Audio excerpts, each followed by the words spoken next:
everyone. Welcome to the SBK Betting Podcast. It is a Grand National special recording today, Tuesday, the 1st of April. We promise no April Fools here today. Just want to give you the best insight and preview we can to the best day of racing and the race that really stops the UK and all of National Hunt fans.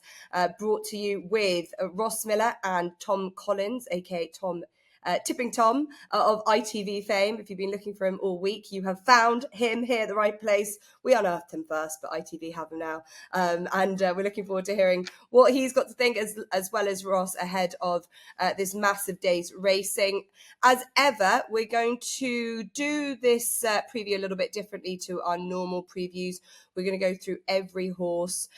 We're going to have every third we're going to take, and we'll give you a little bit of a preview of whether we think that they've got a chance or not. And SBK are offering a cracking offer for the Grand National. There's a free Grand National bet builder. You have 3 legs. You have to opt in. You have to pick a horse to win and 2 to place, or just 3 to place. And SBK are also offering up to 6 places in this race. So a lot to get involved with, and we will get cracking. As said, we are going to take you through a horse each, and I think without further ado, we will begin. And as Ross, this is a race where I'd imagine you'll be really getting your teeth into. Ross will begin, and then we'll get TC's, and then mine, and then we will repeat. So we'll go in number order, and we'll kick off with Ross and I Am Maximus.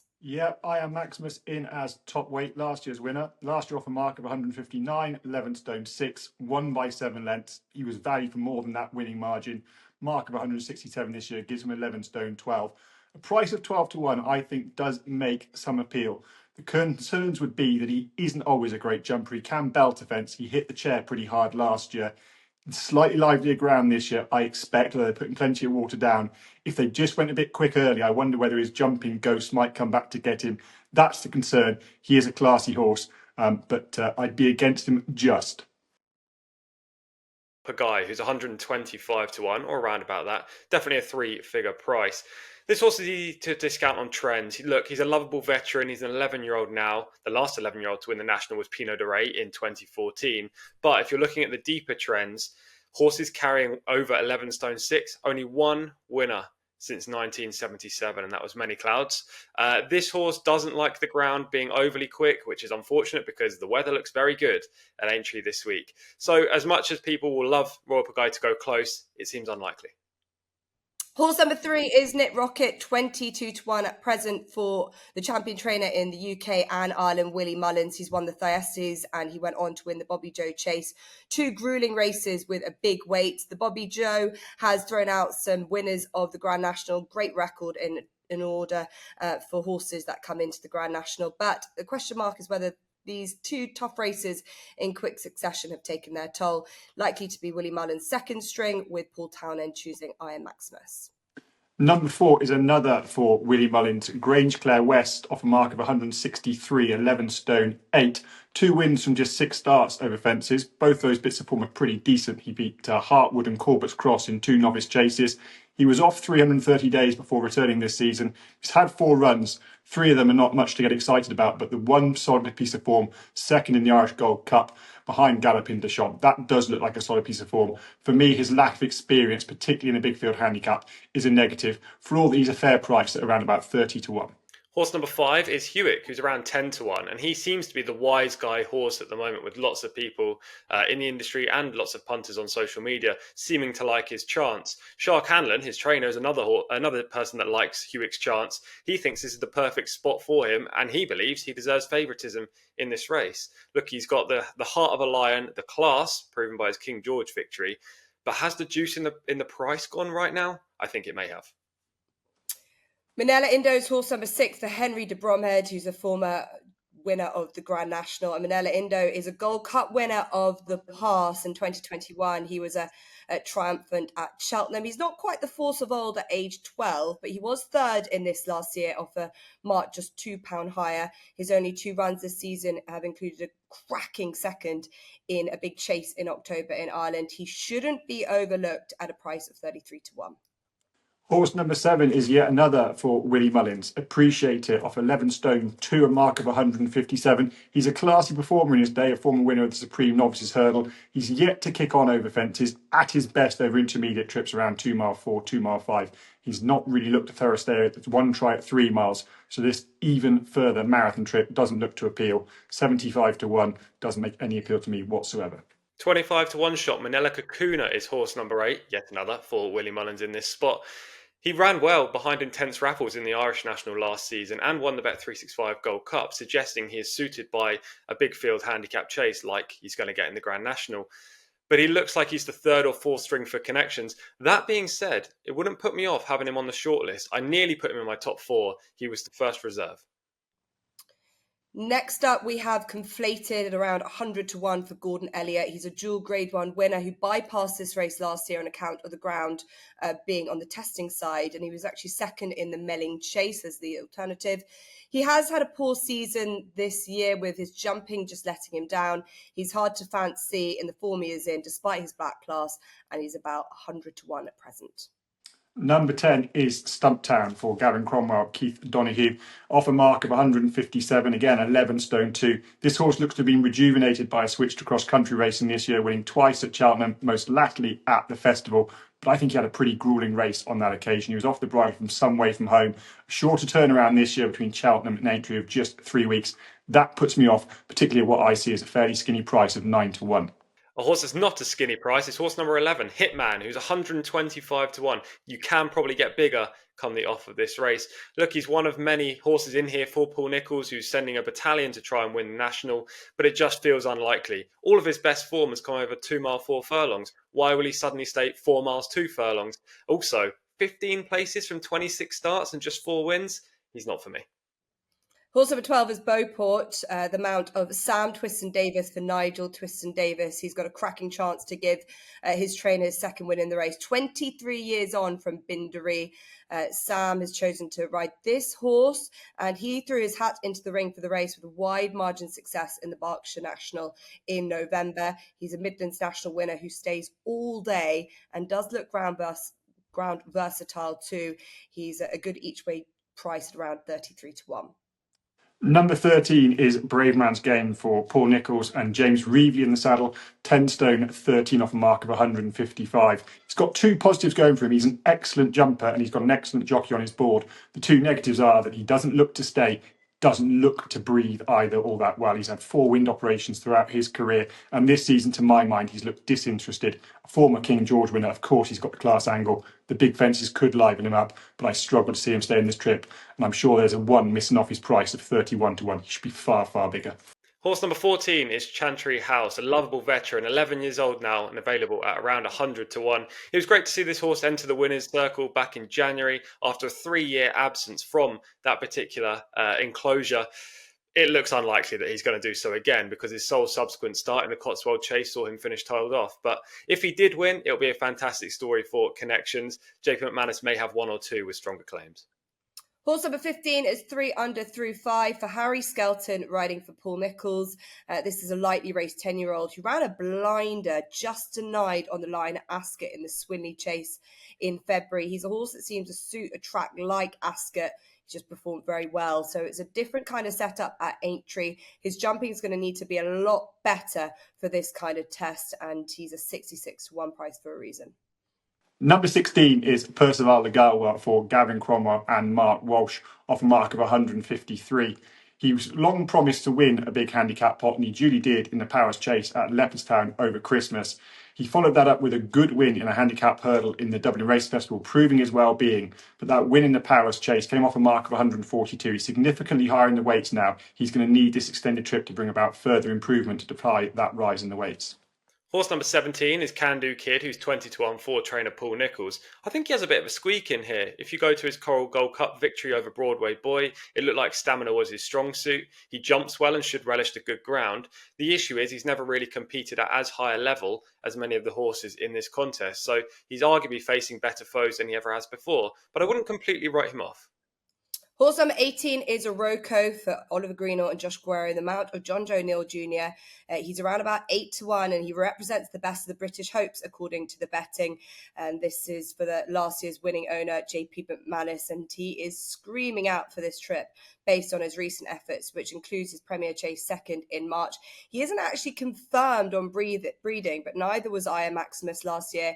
He looks similar to him, is that he's got a lot of class. His jumping seems good. The only blot in his copybook was that early fall at Ascot back in December, but everything is saying that his prep into this race has been spot on. Number 19 is Intense Raffles for JJ Slevin and Tom Gibney in the double green, winner of last year's Irish Grand National. You would think all roads since then have led to entries, had 2 spins over hurdles at the start of the year, didn't show an awful lot. Much better last time in the Bobby Chode Chase behind Nick Rocket, giving him £3, beaten just 3/4 lengths. I'm sure he's going to step forward for that. He's a neat and accurate jumper. The one concern would be that he's not got any form on a livelier surface. All his best form has come on soft and heavy ground. There'll be plenty of water down at Aintree, but it's likely to ride good to soft by the start of the race on Saturday. That for me is the concern, for all that he does look to have outstanding credentials.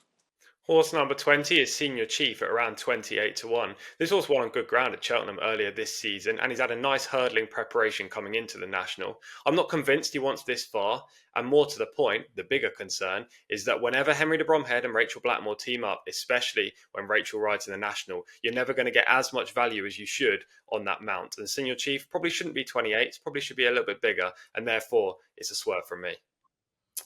Ida's Boys next. This is the big hope of Richard Phillips, who acquired this horse from Noel Mead last year with the Grand National in mind. He's had one pipe opener in a hurdle race last time out, and that was the first run for the yard after 213 days off the track. Harry Bannister is on board, the son of Dubai Destination, who would have preferred a bit more give in the ground, and he's a massive price at 100-1. Number 22 is Phil Daw off 10 stone 9 for Gordon Elliott. Hard to see this horse staying the trip. His best form has been at intermediate distances. He will like the ground. He did try 3 mile and half a furlong in February in order to get his qualification for this race. He weakened late on there, eventually beaten 7 lengths. Perhaps a big concern is the yard form. Just 3% for Gordon Elliott over the last 14 days. No winner in 10 days, and in that time there's been 22 runners sent out. That's a bit of an alarming stat going into the big race. Broadway Boy, an 80-1 shot, is horse number 23. This horse is still young, he's only a 7-year-old, and he's clearly suited by a stiff stamina test. However, earlier this year, he's already finished behind Can Do Kid, Chantry House, and Senior Chief, all of whom reoppose. The biggest issue for him is that if he isn't able to dominate up top, his jumping can go amiss. And in such a big field race, Broadway Boy is going to need everything to go his way. That's not going to happen. Horse number 24 is Cocoa Beach, one of the horses that probably is preventing a horse with a real live chance getting into this, as this is his 4th attempt in the Grand National. He does sport the silks of Gigginstown House stud. He'd love to have as many runners as possible in this. The best of his 3 runs was 11th last year, beaten 33 lengths, but his prep into last year was a lot better than this year. He's very hard to fancy. Horse number 25 is the horse that no one wants to ride, Stay Away Faye. First of all, it's going to be Bryony Frost's mount. Then Johnny Burke was booked. Now Paul O'Brien takes the ride for Paul Nicholls. Off a weight of 10 stone 9, an official rating of 150. He's pulled up in 3 of his last 4 starts and showed precious little when at least completing last time in the Ultima, beaten in the region of 40 lengths. He's £9 lower than his career highest mark, but I still don't think he's that well handicapped in current form, and a price of 85-1 makes little appeal. Number 26 is Meeting of the Waters, who's 20-1 for JP McManus and Willie Mullins. This fella's pretty confusing. Last year, he looked like a big handicap blot in winning 2 decent races over in Ireland, and then his subsequent starts were pretty bleak. 3 runs this year hasn't seen him go close at all. However, you never know when he's going to bounce back. The one thing that will put me off here is that he's running off the same rating as 12 months ago in the National. He finished 7th that day. He was 4th after the last and then weakened badly. Stamina is a concern. Horse number 27 is Monbeg Genius. This horse has promised a lot in his career, and the win of top weight at Uttoxeter last time was a long win coming. He definitely has the talent, and his jockey Nick Schofield gets on with him very well and really does get the best out of him. But he would have preferred a generally softer going. It's the first time for him tackling the national fences. Can he put up another big performance like he did last time? He definitely has. He definitely is a horse with a lot of untapped potential. Number 28 is Vanillier, again for Gavin Cromwell, Sean Flanagan in the saddle, off a weight of 10 stone 6, an official mark of 147, the exact same rating and weight he carried in 2023 when a fast finishing second behind Corach Rambler. Came from a long way back on that occasion. They were perhaps not certain he was going to get the trip. He got it very well. It wasn't quite as good last year when the ground was softer. He ran a blinding race in the cross-country race at Cheltenham, having almost been taken off the course early on when Sean Flanagan got his directions wrong. I think he'll like the ground. I think he's got a really big chance for Vanillier, and a price of 11 to 1. Perhaps a little bit skinny for a race this nature, but it certainly appeals to me. Horse number 29 is Horanzo Dairy at 100 to 1. This horse was formerly trained by Willie Mullins and owned by Rich Ritchie, but was subsequently sold for just 50,000 earlier this month in an online sale. New connections have picked him up in the hope of him running well for a long way. His hold-up style probably isn't suited by this contest, and he may not have the class, but at least for connections, hopefully he can finish the race and go relatively close. Next up, we have Highland for Nicky Henderson, a horse that's really come into his own this season with 2 wins at Cheltenham in October and then on into November, and then an excellent second to the Jukebox Man in the Grade 1 Quarto Star Novice. He will have to jump better than he did last time out, which was at Kempton, which wasn't perfect, but you can forgive him as he is still a novice. But this is a horse with a huge amount of ability and he is progressing. So he's a very interesting contender who's hoping to break Nicky Henderson's hoodoo in the race. And he's coming in for a lot of support now at 16 to 1. Number 31 is Sleb Allen for Philip Hobbs and Johnson White, off a mark of 147, 10 stone 6. He'll bid to become the first horse since Sergeant Murphy 102 years ago to be a 13-year-old winner of the Grand National. It does look unlikely, but he likes these fences. He's completed on each of the 3 occasions he's jumped round here. He was 4th in last year's Topham, 4th in the Beecher the year before. He certainly takes well to the fences. He's in good form. He won at Bangor in his latest start, but it's hard to see him be good enough to win this at 13. Horse number 32 is 3 Card Bragg, around 25 to 1 in the market right now. Jumping is a real inconsistency for this horse. He can chuck in several clangers in a round, but he's a talented horse. He's got good form with the likes of Corbett's Cross, Monty Star last year, finished 4th in the Albert Bartlett, finished 7th in the Paddy Power Chase earlier this term. It wouldn't surprise me if he features, but he's going to need a little bit of Sean Bowen magic. Horse number 33 is Twig for Bo Morgan and Ben Pauling. He's crept into this race under the young conditional, who has been with him every step of the way of his career, winning his first point-to-point under him and partnering him in all 12 of his successes over both codes. But potentially his best is behind him. He's had a very underwhelming season and is plenty to prove now and is a big price at around 66 to 1. Number 34 and the last horse to get in the race at this stage is Dufflecoat for Gordon Elliott, 10 stone 4, mark of 145. He's only got 1 chase win from 13 efforts, but he'll certainly like this ground. He was a fast finishing second in the Galway Plate last year over 2 mile 6 on similar ground, and I don't think he was fully done with when getting brought down 2 out in the National Hunt Chase at the Cheltenham Festival. To my eye, he was just hitting top gear. I think a trip of this nature is well within range. I think he's a lively outsider at around about 50 to 1. As we're filming this on Tuesday, we'll talk through a couple of the reserves as well. The first of which is Shake 'em Up Harry, horse number 35 at this stage. He's 100 to 1 for owner Harry Redknapp. It'll be phenomenal scenes if he wins this race and Harry gets to talk to the ITV cameras. The 2024 plate winner at Cheltenham just hasn't been seen in best light this campaign. First time cheap pieces didn't seem to work last month, but he has gone well at this meeting before in 2022 and 2023. And if he sneaks into the field, at least we might get a bit of colour in an interview with connections. The second reserve is horse number 36, Roy Mag for Patrick Griffin. He's a veteran, 13 years young. He's running 2 nationals. He finished 7th to Corach Rambler in 2023 and 9th last year. A big ask for this horse if he was to sneak in. Number 37 is Favori de Chamdou for Gordon Elliott, 10 stone 3, a mark of 144. He's a very hard horse to predict. He did win last time out on lively ground, but that was just a 3-runner race. It was a fairly easy contest. Doesn't always jump well. He wouldn't make an awful lot to appeal to me, despite his price of 100 to 1. Horse number 38 is Fantastic Lady, again a reserve in here at 150 to 1. Would represent Nicky Henderson and provide him with another horse in this contest. She actually ran 5th in the Grand Sefton and 6th in the Topham last year, so the fences are no problem whatsoever. Stamina is the big issue here. She stopped quickly in the Kim Muir last time, and she would be a candidate for being pulled up, I think, over this kind of trip. Yeah, man is unlikely to get it in as it stands. This 8-year-old won last year's Grand National trial, but then unseated in the same race this year. Hasn't had the same run of form as he did this time last season, possibly struggling with an elevated handicap mark after that big Haydock success in 2024, and he'd be hard to fancy. The final one we'll talk about is number 40 on the list, Mr. Vango for Sarah Bradstock, offer weight 10 stone 2 if he gets in, which sadly he won't. He is the poster boy surely for the compelling argument that there should be winning your in races for the Grand National. This horse has won 2 Nationals this year, the London National at Sandown and the Midlands National. He's 3 from 3 this season. The one saving grace for Connections is that he's not going to have got his ground. He would have been taken off his feet early on good to soft ground. It's a heavy ground horse, but certainly it's the rules that need looking at. Yeah, echo that. Let's hope Mr. Vango can get into the race next year and then they get a bit of soft ground. It seems to me quite a few horses would have wanted a little bit more testing, listening to everyone's short appraisal of their horses. We're now going to offer both Ross and TC, and I'll give my own 2 pence in as well, selections. We'll play up to the SBK offer, which is either pick a horse to win and 2 to place, or just 3 to place. And Tipping Tom, who's on the mark with Tomasis Fox last week at Kempton at 10 to 1, you put him up. All your ITV followers obviously followed you in, as that horse came right into around 4 to 1, I think, in the end. Focusing your attention on the Grand National this time around, what have you got for us? Have you got a horse that you fancy enough to put up to win and 2 to place, or potentially just 3 to place at prices? I'm going to put up 2 horses as my actual bets, and then I'll add in a 3rd horse for the offer. The actual bets I'm going to have in this year's Grand National start with Iroko.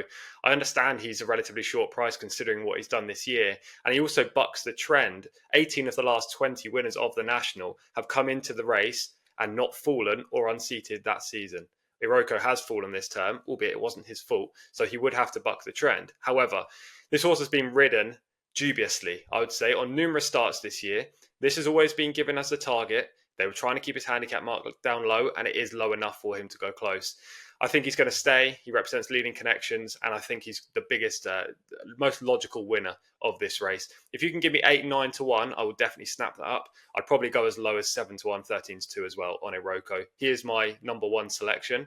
My second selection, at a bigger price, is Grange Clare West. Now, it's harder to make a case for this horse, but he is unexposed. He's 5 from 11 in his career. For a horse like him, he's still got a lot of upside, despite being rated in the 160s. He could easily be a high 160s horse and therefore still well handicapped, despite the fact he is lumping a lot of weight in this race. The form last year with Hartwood and Corbett's Cross suggests he has the quality to win a national. This season's form is not as good, but if he can bounce back, he's got his ground. I think he should go close at a big price. So they're my 2 plays. Iroko much more confident than Grange Clare West. And for the offer, I'll chuck in a place on I Am Maximus. He's just solid. He won this race last year. He's a strong stayer, which means he should pass some horses late. And maybe he could run into the 4. Okay, thanks for that. Iroko got plenty of attention, a lot of eyes on him all season. It looks like they've been planning backwards. And as you say, it's not been perfect, but John Joe Neal's got a big opportunity and potentially the confidence after a good Cheltenham festival for that jockey that he'll bring that in to the Grand National on Iroko, who's the top chance of Tom Collins. Ross, over to you. Do you have 1 clear pick, or are you going for 3 place plays? Oh, I don't know, Jess. Let's go for a clear win pick. I should just mention, I've on the Tuesday pods, I've already put up Manella Kakuna at Christmas. I was pretty happy with him. Slightly concerned to see that Johnny Burke's been booked for him, that already all the jockeys in the Mullins camp don't want to ride Manella Kakuna. That, for me, would be a negative. Vanillier was the other one I put him up on the podcast after the Cheltenham Festival. I thought he was decent priced. That's shortened, but I still like his credentials. As for now, Hewitt would be my first pick, 23 to 2, so 11, 12 to 1, Fort Shark Hanlon. He's going to love this ground. He's a former winner of the Bet365 Gold Cup. He's definitely going to stay. And I would look at it this way. He has got more class over traditional park fences, as we'd call them, than I Am Maximus. He's a King George winner. I Am Maximus would not have any chance of winning a King George. And Hewitt was going to go close in the Gold Cup when coming down 2 out a few years ago. He'll love this ground, yet he gets £5 from I Am Maximus. The fences they're certainly going to suit him. He probably would have lacked the scope for a national in years gone by, but it's definitely a race that doesn't need quite so much scope. You still need to be an accurate jumper. I think this has been his target from the start of the season, and I think he's coming right. The ground just don't want too much water down for him. That would be the one concern. And then my 2 place picks. Highland for Nicky Henson, round about 20-1. Again, a really beautiful, immaculate jumper. He's got a great jockey on board in Nico de Boinville. He was given too much to do at Kempton last time, but conversely, that might just have been the making of him. He got buffeted around something chronic. He was bashed and pushed and rattled around coming into the bend. Nico gave him a very patient ride. He finished very strongly in a race where it paid to race up with the pace, and he came from a long way back. I think that might have put a few hairs on his chest and made a man of him. I think that'll help him here. He's a neat jumper, and wouldn't it be good if Nicky Henderson could land the national, start to put the scares up Dan Skelton in the Trainers' Championship. And then third pick would be Duffelcoat, 54-1 with SBK. I liked what he was doing in the National Hunt Chase, and that came off top weight of 12 stone. He was giving a lot of weight away to Haiti Kleurs. We'll go and watch it back. He was just getting to top gear, coming down to 2 out, got brought down by the faller in front of him. This sort of trip does look like it'll suit. He gets in here off just 10 stone 4. He's going to feel like he's running loose. The Gordon Elliott form, just 3% winners that I mentioned, is concerning, and I'd like to see him go close with at least a couple of runners on Thursday or Friday at Aintree. Yeah, interesting. Hewitt, class act. He's got a good bit of weight. He sort of reminds me of a Kitty's Light, but with more class, so to say. He's small, he's tough, and he will be there jumping, pinging them from fence to fence. So good luck to TC and to Ross for their selections. I'll throw mine in as well. My winner for the Grand National 2025 will be Intense Raffles. Fully appreciate and accept the concerns about the ground as given from Ross, but looking at his pedigree, especially his dam Unartiste, who is actually pretty useful on better ground. He's a horse that hasn't faced that much good ground in the past, mainly because he's been kept in Ireland, and his back form from France has always been on more testing going conditions. But I wouldn't think that he's a horse that would be completely ruled out because of it. He's been lightly campaigned. He is on the up, but he's still got a nice racing weight with that mark of 156, getting him spot on. He lacks that little bit of experience, but I think this race will really see him show off what he can do. And I think we saw glimpses of that up to nearly just winning last time out behind Knit Rocket. He's a horse that they have nurtured for this race, and he's a horse that Daryl Jacob, I think, pretty much wanted to stay out of retirement to ride, but issues and injuries forced him to watch us on the sidelines for JJ7, who will be on board for the double green, and Tom Gibney hoping for the biggest prize of them all. I'm going to go for a couple of place chances as well. Manila Cocoon has already been talked about.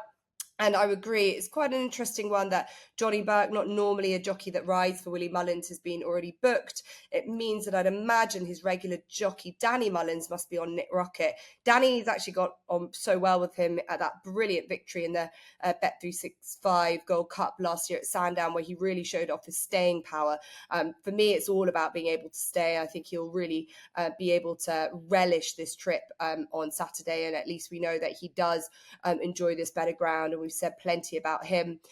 Beauport is the other one for the British hopes of Nigel Twiston-Davis, who hasn't had a huge amount of success at Aintree over the years, but he knows how to ready a Grand National horse, and they have marked this down as their aim since he won at Ascot, and they've been very careful and clever with him. Those 2 hurdle runs since then have been pretty high class, considering it's not really his bag. A third in the Grade 1 at Ascot over Christmas time in the long walk hurdle, and a very good second in the Rendlesham, both over trips too shy. Again, I think he loves this trip.